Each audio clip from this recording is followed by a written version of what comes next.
جس قدر ارفع و اعلیٰ ہے فضیلت ان کی، رب تعالیٰ کی اطاعت ہے اطاعت ان کی، رب تعالیٰ کی اطاعت ہے فقط اطاعت اللہ، رب تعالیٰ کی اطاعت ہے اطاعت ان کی، اور ہے والآخرت و خیر خدا کا فرمان، ہے والآخرت و خیر خدا کا فرمان، ہر گھڑی عرش پہ ہے عظمت و رفعت ان کی، ہر گھڑی عرش پہ ہے عظمت و رفعت ان کی، اور شان کیا ہے میرے آقا کی فترضا پڑھیے، شان کیا ہے میرے آقا کی فترضا پڑھیے، خود خدا چاہتا ہے با خدا چاہت ان کی، اور یہ کبھی یاسین و مزمل کبھی طٰہٰ یاور، ایسے القاب سے مولا کرے مدحت ان کی، یہ لقد کان لکم سے ہوا ظاہر یاور، یہ لقد کان لکم سے ہوا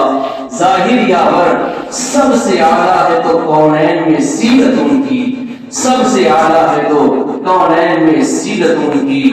عزیزان گرامی، اللہ رب العزت نے اپنے محبوب پاک صاحب الاولاد علیہ السلام کی عظمت و رفعت کو بے انتہا عروج عطا فرمایا، بے انتہا بلندیاں عطا فرمائی، اور وہاں موقوف نہیں ہے بلکہ خود رب ذوالجلال اپنے قرآن مجید میں ارشاد فرماتا ہے وَلَلْآخِرَةُ خَيْرٌ لَكَ مِنَ الْأُولَىٰ، اے محبوب آپ کی ہر آنے والی گھڑی پچھلی گھڑی سے بہتر ہے، ہر گھڑی مصطفیٰ کریم کی ذات معراج پر ہے، عظمت مصطفیٰ ہر گھڑی معراج اور بلندی پر جا رہی بڑھتی جائے، مقام مصطفیٰ عظمت مصطفیٰ میں عروج اور معراج ہوتی جا رہی ہے۔ یہ قرآن مجید میں آپ کے اور ہمارے مولا کا ارشاد فرمان موجود ہے۔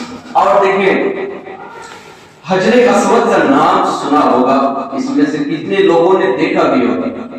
حجر اسود یہ ہے کیا اور اس کو چوما بھی جاتا ہے؟ عزیزان گرامی، بات درس یہ ہے کہ یہ حجر اسود جو ہے اس پر سیدنا ابراہیم علیہ السلام نے کھڑے ہو کر خانہ کعبہ کی تعمیر فرمائی۔ کیا اس لیے اس کو چوما جاتا ہے؟ کیا اس لیے اس کی عزت ہے؟ مفسرین اکرام فرماتے ہیں دراصل بات یہ ہے جب کعبہ کی تعمیر کمپلیٹ ہو گئی، مکمل ہو گئی، اسی حجر اسود پر سیدنا ابراہیم علیہ السلام نے بارگاہ رب ذوالجلال میں دعا فرمائی، اے مولا اپنے محبوب کو، اپنے آخری نبی کو میری ہی نسل میں مبعوث فرما، میری ہی نسل میں اپنے محبوب کو مبعوث فرما، ان کی پیدائش فرما، میری ہی نسل میں، میرے ہی آل میں سے اپنے محبوب کو جلوہ گر فرما۔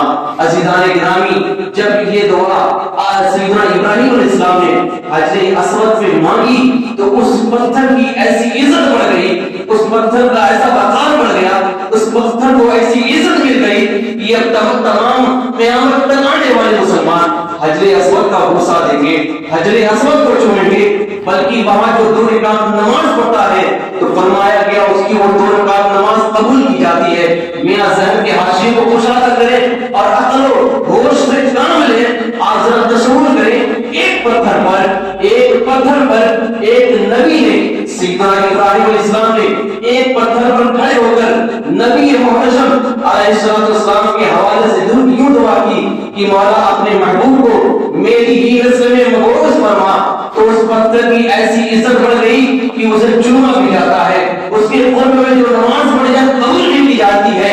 ارے جس پر نبی کھڑا ہو کر نبی کی آمد کی دعا کرتے وہاں دعائیں قبول ہوتی ہیں، تو جہاں خود نبی رحمت جلوہ گر ہے وہاں ہماری دعائیں اور نماز کیوں نہیں قبول ہو سکتی؟ جہاں وہ خود نبی رحمت جلوہ گر ہے وہاں دعائیں اور عبادتیں کیوں نہیں قبول ہو سکتی؟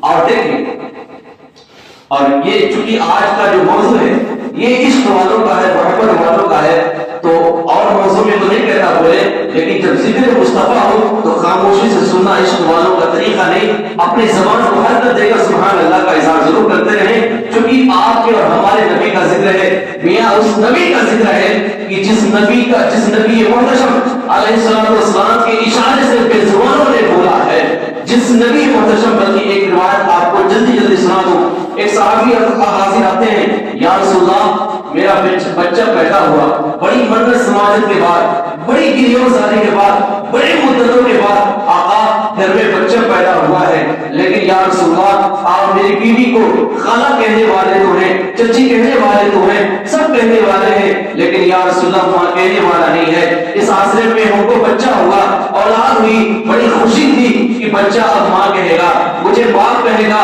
لیکن یا رسول اللہ بات یہ ہے کہ بچہ پیدا ہو تو گیا ہے لیکن وہ قوت گویائی اس کے پاس موجود نہیں۔ یا رسول اللہ وہ بول نہیں رہا ہے، اب یہاں ذرا اور توجہ کریں نا، اور جو بچہ پیدا ہو گیا بول نہیں رہا تو اس کے لیے بھی حضور کی بارگاہ میں آ رہے ہیں، اس کے لیے بھی حضور کی بارگاہ میں آ رہے ہیں کہ آقا قائم فرما دے کہ بچہ قوت گویائی، بچے کو قوت گویائی حاصل ہو جائے۔ عزیزان گرامی، رحمت دو عالم علیہ الصلوۃ والسلام نے فرمایا بچے کو حاصل کیا جائے۔ جب اس بچے کو حاصل کیا گیا تو جو بچہ اپنی ماں کو دیکھ کر نہ بولا، جو بچہ اپنے باپ کو دیکھ کر نہ بولا، جب رسول مختار نے فرمایا اے بچے بتا میں کون ہوں، تو جو بچہ ماں کو دیکھ کے نہ بولا، جو بچہ باپ کو دیکھ کر نہ بولا، وہ بچہ رسول پاک کو دیکھ کر کہتا ہے آپ اللہ کے سچے رسول ہیں۔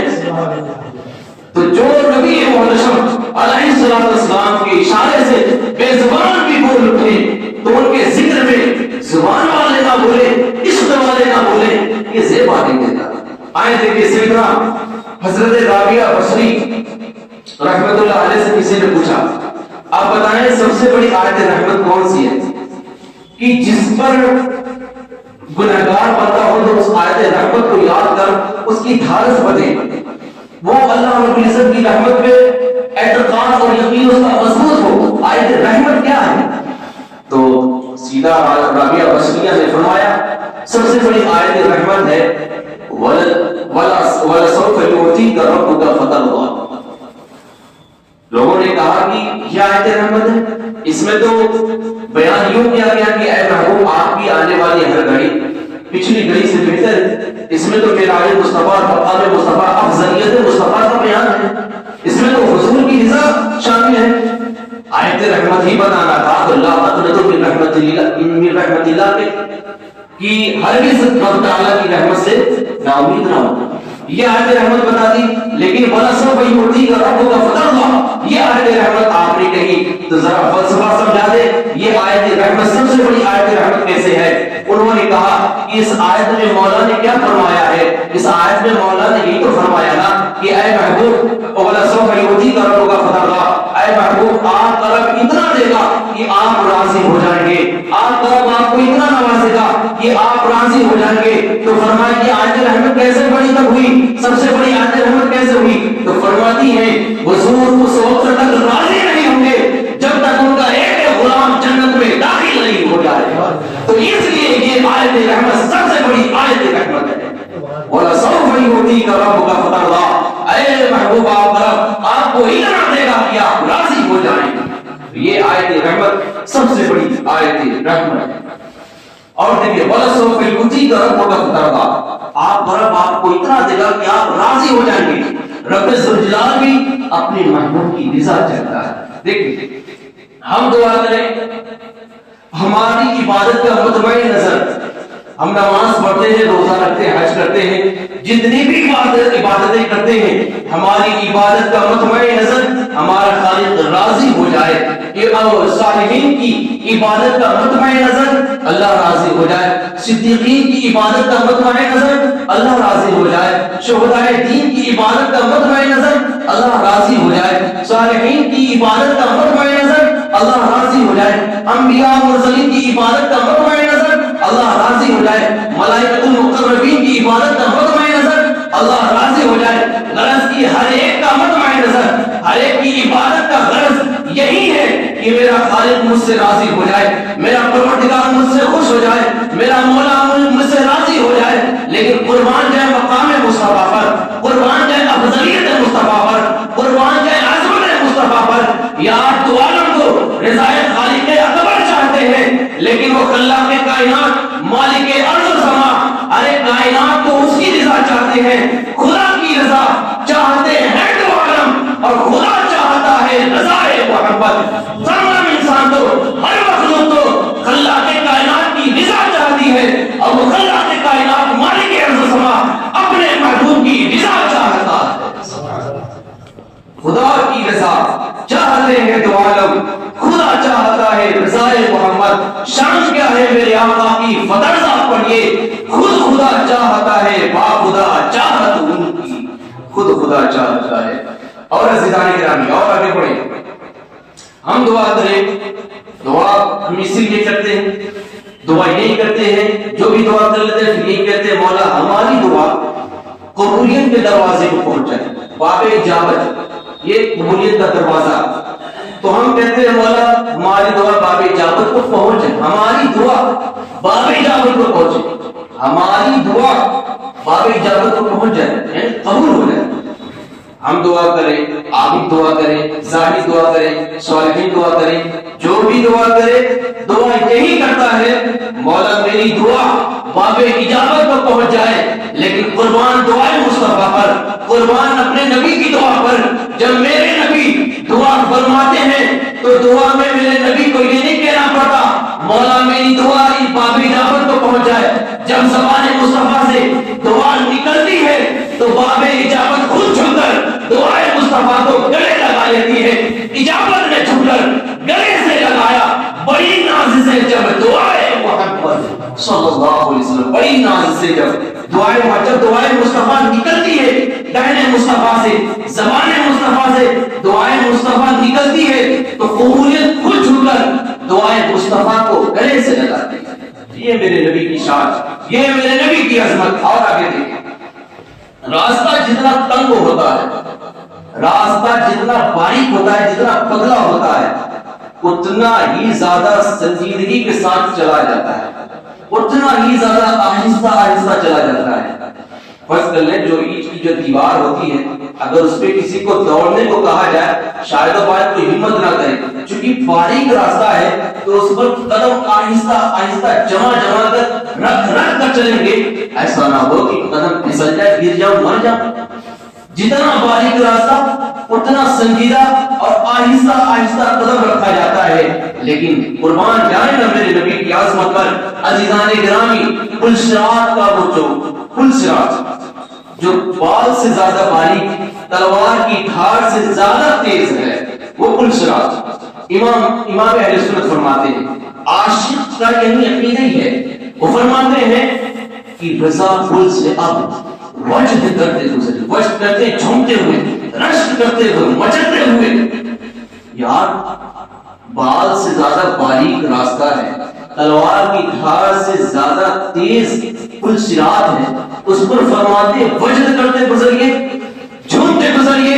جتنا راستہ باریک اور تنگ ہوتا ہے اتنا ہی آہستہ آہستہ اور سنجیدہ قدم جمع کر رکھ کر چلا جاتا ہے۔ لیکن پل صراط پر کہتے ہیں کہ وجد کرتے چلیے، جھومتے چلیے۔ وجہ کا فلسفہ کیا ہے؟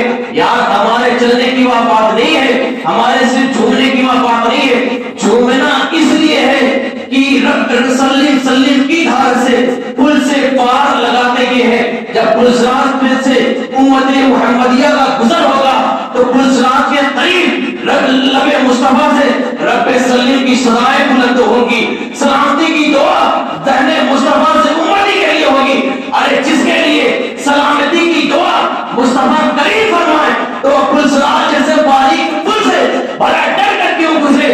اس لیے فرماتے ہیں کہ جب مصطفیٰ سلامتی کی دعا کرے تو پل صراط پر ڈر کر نہیں، پل صراط پر رک اور ٹھہر کر نہیں، بلکہ جب مصطفیٰ کریم سلامتی کی دعا کرے تو پل صراط پر وجد کرتے گزریے گا، جھومتے گزریے گا۔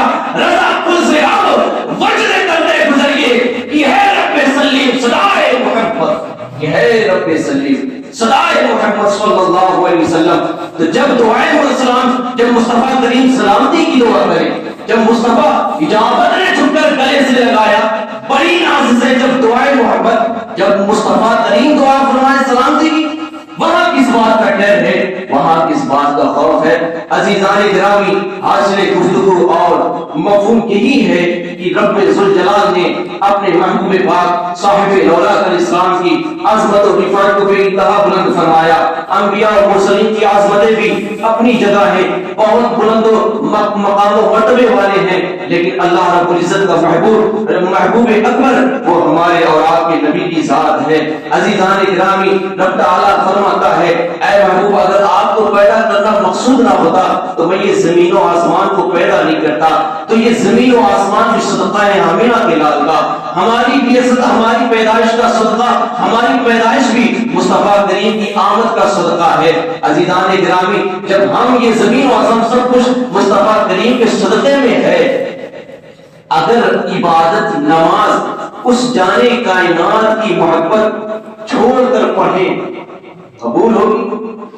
اگر دل میں عشق مصطفیٰ نہیں ہے, لاکھ سجدے کرے, لاکھ عبادتیں کرے, اٹھنا بیٹھنا کہا جائے گا, عبادت میں شمار نہیں ہوگا.